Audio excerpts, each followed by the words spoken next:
അസ്സലാമലൈക്കും dear friends. ഇന്നത്തെ നമ്മുടെ സ്പെഷ്യൽ നിങ്ങൾ ആരും ഇതുവരെയും ട്രൈ ചെയ്ത് നോക്കിയിട്ടില്ലാത്ത ഒരു അടിപൊളി വെറൈറ്റി റെസിപ്പിയാണ്. നമ്മുടെ ഈ വീഡിയോ കണ്ടുകൊണ്ടിരിക്കുന്ന സമയത്ത് നിങ്ങൾക്ക് ഇഷ്ടപ്പെടുകയാണെങ്കിൽ ഒന്ന് ലൈക്ക് ചെയ്തേക്കണേ. അതുപോലെ തന്നെ നമ്മുടെ ഈ ചാനൽ ആദ്യമായിട്ട് കാണുന്നവരും ഇതുവരെയും സബ്സ്ക്രൈബ് ചെയ്യാത്തവരും പ്ലീസ് ഒന്ന് സബ്സ്ക്രൈബ് ചെയ്തേക്കണേ. ഞാനിടുന്ന വീഡിയോസ് ഉടനടി കിട്ടുന്നതിനായി സബ്സ്ക്രൈബ് ബട്ടന്റെ തൊട്ടടുത്ത് കാണുന്ന ബെല്ലൈക്കൺ കൂടി ക്ലിക്ക് ചെയ്തിട്ട് ഓൾ എന്ന ഓപ്ഷൻ എനേബിൾ ചെയ്യാനും മറക്കല്ലേ.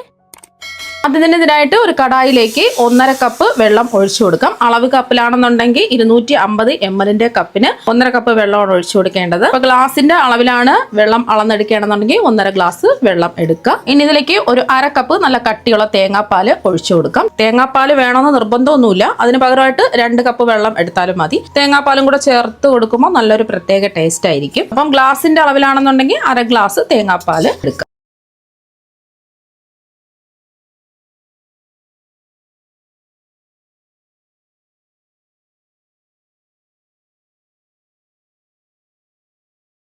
ഇപ്പോൾ വെള്ളവും തേങ്ങാപ്പാലും നന്നായിട്ട് തിളച്ചിട്ടുണ്ട്.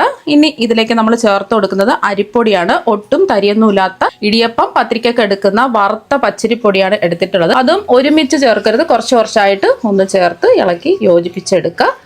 ഇപ്പോൾ ഗ്ലാസിന്റെ അളവിലാണെന്നുണ്ടെങ്കിൽ 1 ഗ്ലാസ് അരിപ്പൊടി അളന്നെടുക്കുക. മാവ് ഇട്ട് കൊടുത്തതിന് ശേഷം ഫ്ലെയിം ഓഫാക്കി കൊടുക്കുക. എന്നിട്ട് നല്ലതുപോലെ ഒന്ന് ഇളക്കി യോജിപ്പിക്കുക. അപ്പൊ നല്ലോണം ഒന്ന് ഇളക്കി കൊടുത്തപ്പോൾ തന്നെ വെള്ളമൊക്കെ പിടിച്ച് മാവ് റെഡിയായി കിട്ടിയിട്ടുണ്ട്. ഇനിയിപ്പോൾ ഇത് ചൂടാണ്. ഈ ചൂടിൽ തന്നെ ഇരിക്കുകയാണെന്നുണ്ടെങ്കിൽ മാവ് ഡ്രൈ ആയി പോകും. ഇനി ഒരു ബൗളിലേക്ക് മാറ്റാം ഇതിന്റെ ചൂട് മാറാൻ വേണ്ടിയിട്ട്. മാവിന്റെ ചൂട് മാറാൻ വെച്ചിരിക്കുന്ന സമയം കൊണ്ട് ഞാനിവിടെ ഒരു കടായി എടുത്തിട്ടുണ്ട്. ഇതിലേക്ക് 1 ടീസ്പൂൺ നെയ്യ് ഇട്ട് കൊടുക്കാം. നെയ്യൊന്ന് ചൂടായി വരണം. നെയ്യൊന്ന് ചൂടായി വന്നിട്ടുണ്ട്. ഇതിലേക്ക് അത്യാവശ്യം വലുപ്പമുള്ള 2 നേന്ത്രപ്പഴം ഇതുപോലെ കട്ട് ചെയ്ത് ചേർത്ത് കൊടുത്ത് ഇനി മീഡിയം ഫ്ലെയിമിൽ വെച്ചിട്ട് പഴം ഒന്ന് വഴറ്റിയെടുക്കാം.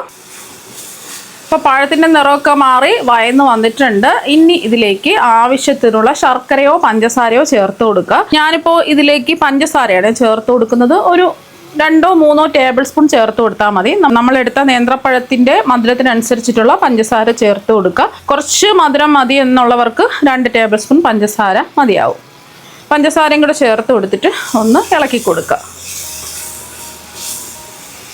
പഞ്ചസാര എല്ലാം ഒന്ന് മെൽറ്റ് ആവണം.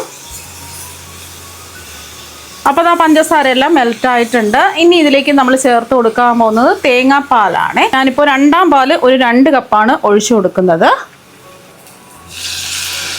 2 കപ്പ് 2ാം പാലാണ് ഒഴിച്ചു കൊടുക്കുന്നത്. ഇനി ഫ്ലെയിം കൂട്ടി വെച്ച് കൊടുക്കാം. പഴമെല്ലാം വെന്തിട്ടുണ്ട്. നമ്മൾ നെയ്യിലിട്ട് വഴറ്റിയപ്പോൾ തന്നെ വെന്ത് വന്നിട്ടുണ്ട്. ഒരു 2 മിനിറ്റ് നല്ലതുപോലെ ഒന്ന് തിളയ്ക്കണം. അപ്പോൾ ഒരു 2 മിനിറ്റ് ആയിട്ടുണ്ട്. ഇനി മധുരം ഒന്ന് ബാലൻസ് ചെയ്യാൻ വേണ്ടിയിട്ട് ഒരു നുള്ള് ഉപ്പ് മാത്രം ചേർത്ത് കൊടുത്താൽ മതി. പിന്നെ ഫ്ലേവറിന് വേണ്ടിയിട്ട് ഒരു 1/4 ടീസ്പൂൺ ഏലക്ക പൊടിയാണ് ചേർത്ത് കൊടുക്കുന്നത്.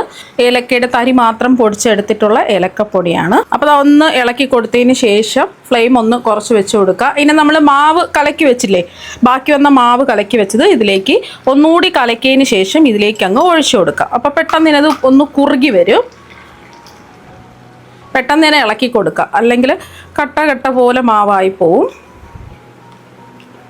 അപ്പോൾ കണ്ടില്ലേ, പെട്ടെന്ന് തന്നെ കുറുകി വന്നിട്ടുണ്ട്. ഇനി ഇതിലേക്ക് നമ്മൾ ചേർത്ത് കൊടുക്കുന്നത് ഫ്ലെയിം കുറച്ചാണ് വെച്ച് കൊടുത്തിട്ടുള്ളത്. 1/2 കപ്പാണ് നല്ല കട്ടിയുള്ള കുറുകിയ 1ാം പാൽ ഒഴിച്ചു കൊടുത്ത് ജസ്റ്റ് ഒന്ന് ചൂടാക്കി എടുത്താൽ മതി. തിളപ്പിക്കേണ്ട ആവശ്യമില്ല. ജസ്റ്റ് ഒന്ന് ഇളക്കി കൊടുത്തതിന് ശേഷം ഫ്ലെയിം ഓഫ് ആക്കുക. പിന്നെ നിങ്ങൾക്ക് മധുരമൊക്കെ ഉണ്ടോ എന്ന് നോക്കുക. ആവശ്യത്തിന് വേണമെന്നുണ്ടെങ്കിൽ മധുരം ചേർത്ത് കൊടുക്കുക. അപ്പോൾ ഫ്ലെയിം ഓഫാക്കി കൊടുത്തു. ഇത് ചൂട് മാറിക്കഴിയുമ്പോൾ കുറച്ചും കൂടെ ഒന്ന് കുറുകി വരും. അപ്പോൾ പഴം കാച്ചത് അല്ലെങ്കിൽ ഏത്തപ്പഴം സ്റ്റൂ ഇവിടെ റെഡി ആയിട്ടുണ്ട്. നല്ല ടേസ്റ്റാണ്, നല്ല മണവുമാണ് ഈ മണിപ്പൂട്ടിൻ്റെ കൂടെ ചേർത്ത് കഴിക്കാനായിട്ട്. ഇനി ഇത് ഒരു ബൗളിലേക്ക് മാറ്റാം. മാവിൻ്റെ ചൂട് ചെറുതായിട്ട് മാറിയിട്ടുണ്ട്.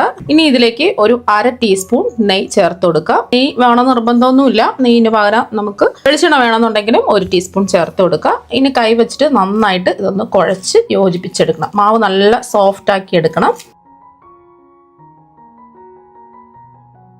അപ്പം മാവ് നല്ല സോഫ്റ്റ് ആക്കി കുഴച്ചെടുത്തിട്ടുണ്ട്.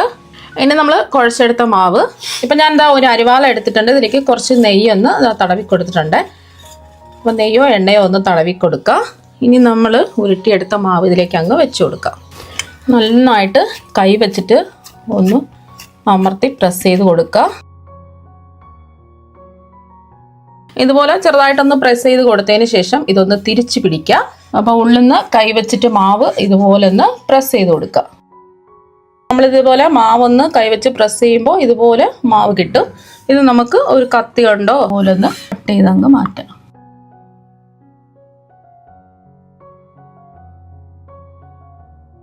ഇപ്പൊ കണ്ടില്ലേ, ചെറിയ ചെറിയ മുത്തുമണികൾ പോലെ അതാ മാവ് കിട്ടിയിട്ടുണ്ട്. ഇങ്ങനെ മാവ് ചെയ്യുമ്പോൾ നമുക്ക് ചെറുതായിട്ട് ഉരുട്ടി ബുദ്ധിമുട്ടേണ്ട ആവശ്യമില്ല. പെട്ടെന്ന് തന്നെ നമുക്ക് ഇതുപോലെ കുഞ്ഞു കുഞ്ഞു മുത്തുമണികളായിട്ട് മാവ് റെഡിയാക്കി എടുക്കാൻ പറ്റും. അപ്പൊ നമ്മൾ മാവെല്ലാം ഇതുപോലെ ഒന്ന് അരിവാലിൽ വെച്ച് ചെറിയ ചെറിയ മുത്തുമണികൾ പോലെ എടുത്തിട്ടുണ്ട്. ഇനി ഒട്ടിപ്പിടിക്കാതിരിക്കാൻ വേണ്ടിയിട്ട് കുറച്ച് ഒരു ടേബിൾ സ്പൂൺ വറുത്ത പച്ചരിപ്പൊടി ഇതിലേക്ക് അങ്ങ് ഇട്ട് കൊടുക്കാം. ഇതുപോലെ ഒന്ന് ആക്കിയെടുക്കാം. അല്ലെങ്കിൽ പരസ്പരം ഒട്ടിപ്പിടിക്കും. വേണമെന്നുണ്ടെങ്കിൽ എക്സ്ട്രാ ഉള്ള മാവ് അരിച്ച് മാറ്റാം. അപ്പം ഞാൻ അരിച്ചൊന്നും മാറ്റുന്നില്ല. അപ്പോൾ കണ്ടല്ലേ, പരസ്പരം ഒട്ടിപ്പിടിക്കാതെ കറക്റ്റായിട്ട് ഇതാ കിട്ടിയിട്ടുണ്ട്. സാധാരണ നമുക്ക് ചെറിയ ചെറിയ പിടികൾ ഇതുപോലെ ഉണ്ടാക്കാൻ കുറേ അധികം സമയം എടുക്കും. ഇതാകുമ്പോൾ പെട്ടെന്ന് തന്നെ നമുക്ക് വാനിൽ വെച്ച് ഇതുപോലെ റെഡിയാക്കി എടുക്കാവുന്നതാണ്. അപ്പോൾ എല്ലാം റെഡിയാക്കി എടുത്തതിന് ശേഷം ലാസ്റ്റിൽ കുറച്ച് മാവ് ബാക്കി വന്നിട്ടുണ്ട്. ഈ മാവ് നമുക്ക് കുറച്ച് വെള്ളം ഒഴിച്ചിട്ട് ഒന്ന് കലക്കിയെടുക്കാം. സാധാരണ പച്ചവെള്ളം തന്നെയാണ് എടുത്തിട്ടുള്ളത്. ഇപ്പോൾ നമ്മൾ ബാക്കി വന്ന മാവ് ഒരു 1/4 കപ്പ് വെള്ളം ഒഴിച്ചിട്ട് കട്ടകളില്ലാതെ ഒന്ന് കലക്കി എടുത്തിട്ടുണ്ട്. ഇതിവിടെ ഇരിക്കട്ടെ. അപ്പം നമ്മൾ മണിപ്പുട്ടാണ് തയ്യാറാക്കാൻ പോകുന്നത്. അപ്പം പുട്ടുകുറ്റി ഇതായി എടുത്തിട്ടുണ്ട്. വലിയ പുട്ടുകുറ്റിയോ ചെറിയ പുട്ടുകുറ്റിയോ ഏത് വേണമെങ്കിലും എടുക്കാം. ഞാനിപ്പോൾ ചെറുതാണ് എടുത്തിട്ടുള്ളത്. ഇതിൽ കുറച്ച് ചിരകിയ തേങ്ങ ഇടാം. പിന്നെ നമ്മൾ തയ്യാറാക്കിയ മുത്തുമണികൾ പോലത്തെ മാവിട്ട് കൊടുക്കാം. പകുതി ഭാഗം ഇട്ടതിന് ശേഷം നമുക്ക് ചിരകിയ തേങ്ങ ഇട്ട് കൊടുക്കാം. നടുഭാഗത്ത് തേങ്ങ ചിരകിയത് ഇടണമെന്ന് നിർബന്ധമൊന്നുമില്ല. ലാസ്റ്റിൽ മേളിലും ഇട്ട് കൊടുത്താലും മതി. മുത്തുമണികൾ പോലെ തയ്യാറാക്കിയ മാവ് വീണ്ടും ഇതിൻ്റെ മുകളിലേക്ക് ഇങ്ങനെ ഇട്ട് കൊടുക്കുക. അരിവാലയിൽ വെച്ച് മാവ് ഇതുപോലെ ചെയ്യുകയാണെന്നുണ്ടെങ്കിൽ പെട്ടെന്ന് നമുക്ക് ഇതുപോലെ മുത്തുമണികൾ പോലെ കിട്ടും. നമുക്ക് മണിപ്പുട്ടൊക്കെ ഉണ്ടാക്കി എടുക്കാൻ വേണ്ടിയിട്ട് വളരെ എളുപ്പമാണ്. അപ്പോൾ ആ മുകളിൽ ഇങ്ങനെ നിറച്ചു കൊടുത്തതിന് ശേഷം ഒരുപാട് അങ്ങ് കുത്തി നിറയ്ക്കരുത്. മുകളിൽ ഇതുപോലെ നിറച്ചു കൊടുത്തതിന് ശേഷം വേണമെന്നുണ്ടെങ്കിൽ ഇതിൻ്റെ മുകളിലും കുറച്ച് ചിരകിയ തേങ്ങ വെച്ചു കൊടുക്കാം. ഇല്ലാന്നുണ്ടെങ്കിലും കുഴപ്പമില്ല. ഞാനിപ്പോൾ കുറച്ച് ചിരകിയ തേങ്ങ ഇതിൻ്റെ മുകളിൽ വെച്ചിട്ട് അടച്ചു കൊടുക്കുകയാണ് ചെയ്യുന്നത്. അപ്പോൾ ആ മണിപ്പുട്ട് തയ്യാറാക്കാൻ വേണ്ടിയിട്ട് ഞാനിപ്പോൾ കുക്കറിൽ കുറച്ച് വെള്ളം തിളപ്പിക്കാൻ വെച്ചിട്ടുണ്ട്. കുക്കർ അടച്ചു കൊടുത്തതിന് ശേഷം അതിൻ്റെ ആ ലിഡിൽ കൂടി നല്ലോണം ആവി വരണം. ആവി വരുന്ന സമയത്ത് നമുക്ക് ഇത് വെച്ചു കൊടുക്കാം. ഈ പുട്ടുകുറ്റിയിലും ഒരു ഹോളുണ്ട്. ആ ഹോളും ഈ കുക്കറിൻ്റെ ഹോളും വരത്തക്ക രീതിയിലാണ് വെച്ചു കൊടുക്കേണ്ടത്. അപ്പോൾ ഇനി നല്ലതുപോലെ ഒന്ന് ആവി വന്ന് വെന്ത് കിട്ടണം. 5-6 മിനിറ്റ് ആവുന്ന സമയത്ത് നല്ലതുപോലെ ആവി വന്ന് ഇത് വെന്ത് കിട്ടും. ഇനി നമുക്ക് ഈ കുക്കറിൽ നിന്ന് പുട്ടുകുറ്റി എടുത്ത് മാറ്റി ഒരു പ്ലേറ്റിലേക്ക് മാറ്റാം. ബാക്കി എല്ലാ പുട്ടും ഇതുപോലെ തന്നെ റെഡിയാക്കി എടുക്കാം. ചില്ലെടുത്ത് മാറ്റാം. അപ്പോൾ കാണുമ്പോൾ തന്നെ എന്താ കണ്ടില്ലേ, നല്ല അടിപൊളിയായിട്ട് ഇരിപ്പുണ്ട്. അപ്പോൾ ബാക്കി ഇരിക്കുന്നതും ഇതുപോലെ തന്നെ പുട്ട് റെഡിയാക്കി എടുക്കാം. നമ്മുടെ മണിപ്പുട്ടും പഴം കുറുക്കി കാച്ചിയതും ദാ ഇവിടെ റെഡി ആയിട്ടുണ്ട്. രണ്ടും അടിപൊളി കോമ്പിനേഷനാണ്. നിങ്ങൾ എന്തായാലും ഈ എളുപ്പത്തിലുള്ള മണിപ്പുട്ടും അതുപോലെ തന്നെ പഴം കുറുക്കി കാച്ചിയതും ഒരു പ്രാവശ്യം ഒന്ന് ട്രൈ ചെയ്ത് നോക്കുക. തീർച്ചയായും നിങ്ങൾക്ക് എല്ലാവർക്കും ഒരുപാട് ഇഷ്ടമാകും. അപ്പോൾ നമുക്ക് മറ്റൊരു വെറൈറ്റി വീഡിയോ ആയിട്ട് വീണ്ടും കാണാം. താങ്ക്